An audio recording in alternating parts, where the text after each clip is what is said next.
Hey there, it's Christy Pushti with CompletelyNourished.com, and today I'm going to show you how to make an additive-free caramel dip. It's pretty easy. You can just do it on your stovetop, and it takes very few ingredients. Just some sugar, we're using some organic cane sugar, some butter, salt, cream, and vanilla extract.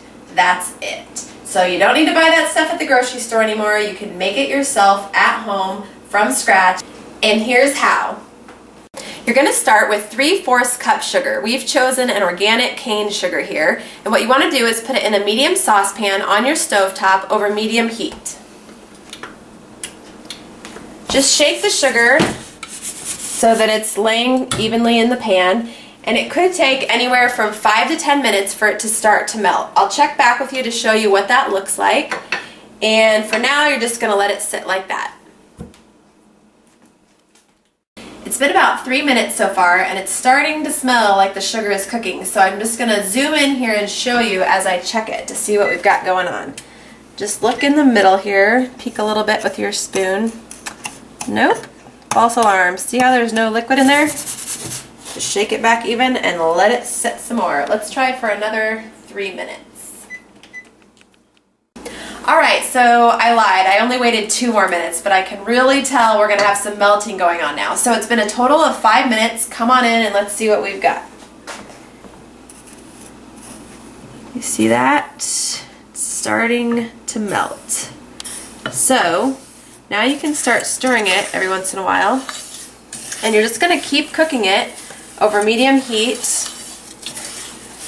You don't want to let it burn either, so make sure you're checking on it and stirring it. Don't go off and do laundry or something. But this is actually going to all melt down into a nice, dark, caramel-colored liquid, and then we'll start dumping our other ingredients in. So it's probably still going to take about another 5 minutes. Let's check in another 3 and see what we've got. So it's been 3 more minutes, and as you can see, it's not quite done, but we're getting somewhere. I think I was actually stirring it a bit too obsessively, so the more you can kind of let it sit without it burning, of course, the faster it will probably melt. So I'll say about another 3 minutes, and I'll see you back here. Alright, so it's been 3 more minutes, and finally our sugar's all the way melted, which I'll show you in just a second. Just so you know, we did have to turn our heat down a little bit because things were starting to get smoky and I did not want to burn my caramel. That would be very, very sad. So come on in here. This is what we've got. Nice dark caramel color. It's all liquidy. And now what we're going to do is take a 1/2 cup of cream. You want to make sure when you're buying cream, well, organic would be great. From a farm would be even better. But at the very least, check the ingredients label and make sure the only ingredient in there is just cream. You want to add this bit by bit because this is going to happen.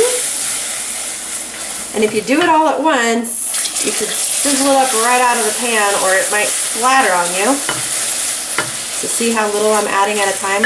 I've only just put in 1/2 of it total. Still have the heat on. It's kind of on medium-low. Just keep adding it bit by bit. And again, patience is a virtue here because this stuff is like hot glue. You do not even want a teeny little splatter on your skin because it hurts and it sticks. Double whammy. This is also the reason for the long wooden spoon, just in case.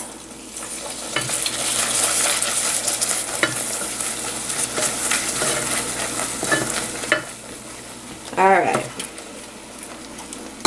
So once all this cream's incorporated, sometimes the caramel will start to harden a bit here, and so you just leave it on the heat and keep stirring until it all feels really smooth and liquidy again, just like it did before you put the cream in. See, it's starting to kind of harden up, and sometimes there'll be chunks that develop in here, so just keep on stirring and cooking until it's smooth. Can probably just turn this way down now because ours doesn't feel like it has any chunks in it. It's pretty liquidy. Alright, so then you're going to take it off of the heat And we're gonna add butter, 3 tablespoons of butter. Now when you shop for butter, again, organic is best. From a local farmer would be even more wonderful. But at the very least, make sure you check the ingredients label and that the only ingredient is cream or cultured cream and maybe some salt. You don't want natural flavors and other additives in there. If your butter is at room temperature, you can just throw the whole glob, the whole 3 tablespoons in here. But if it was in the fridge like mine was, you want to cut it into little cubes so that it'll melt faster. I'm going to dump this in there and stir it until the butter melts.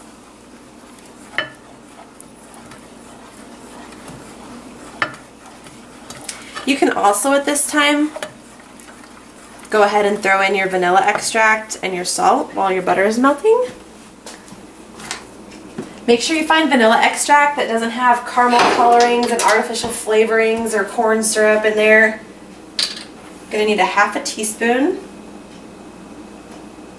If you're following along on our website at completelynourishedcommunity.com, by the way, then the recipe is conveniently typed out for you right underneath this video. It's also in our Eating Additive-Free cookbook, which includes 160 recipes and a 40-page grocery shopping guide. Now for the sea salt, you need 1/4 teaspoon. Sprinkle that in there.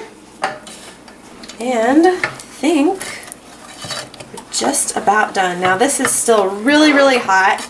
You don't really want to use it for anything right away, but you could let it cool a little bit, and this would be great topping for some additive-free homemade ice cream. We also have recipes for that on our website and in our cookbook. Or you can do what we like to do, which is stick it in the refrigerator and let it cool and harden, and then dip apple slices into it. And if you're really in a hurry, like we usually are, you can throw it in the freezer so it'll harden even more quickly and you can eat your snack even sooner. Alright, so you see this beautiful homemade caramel, and I'll check back with you in a little bit after it hardens to show you the chewy, delicious, caramely goodness. Alright, so the moment we've been waiting for is finally here, and our caramel dip has cooled off enough to eat it without burning our tongue. And what I did was stick it in the freezer for 30 minutes, and this is the consistency we've got now. Yummy! This would be perfect for topping your ice cream. I like it actually a little gooier and harder than this for dipping apples, but you could dip apples in it right now. I would probably stick it in the fridge for another 30 minutes to an hour. It has been in the freezer for 30 minutes, but you don't want to leave it in there for very long. I just wanted to get it cooled quickly for this video. So you want to transfer it to the refrigerator at this point, not the freezer, and also in between uses you want to leave it in the fridge if you have any left. But this stuff is so good it's probably going to go quick. It's not something I recommend eating every day because it's full of pasteurized dairy and refined sugars, but for an occasional sweet treat, it's sure better than the versions you would find at the grocery store. Check out completelyNourished.com for lots of great additive-free eating tips, recipes, and information. See you there!